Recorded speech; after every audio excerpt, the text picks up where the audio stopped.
এই অবেলায় সাজগুজ কইরা কই যাস? মা, আমি একটু ইয়োসার বাসায় যাচ্ছি। ট্রেন থেকে নামছো? এই তো নামছি রসুলপুরে। তুমি নয়নপুর আসবা। হাওয়া তোমারে চিনবো কেমনে? আমি একটা গাঢ় সবুজ রঙের শাড়ি পরে আছি। আচ্ছা, তোদের সম্পর্ক কতদিনের? 2 বছর। ও আসলে ওর জন্য একটা পাঞ্জাবি গিফট করবো। লাশের কি পরিচয় মিললো? আমি বলেছিলাম আসবে না। আপু, একটা বেয়ারিশ লাশ পাওয়া গিয়েছে, কিছু দান করেন, আপনাদের অনেক সওয়াব হবে। কি রে, তুই না এই টাকা দিয়ে পাঞ্জাবি কিনে দিতে চেয়েছিলি? পরিচয় পাওয়া গেছে। এর নাম কি স্যার?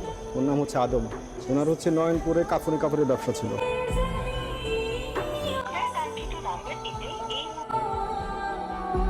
তোমার সাথে যেদিন দেখা হবে সেদিন বৃষ্টিতে ভিজবে।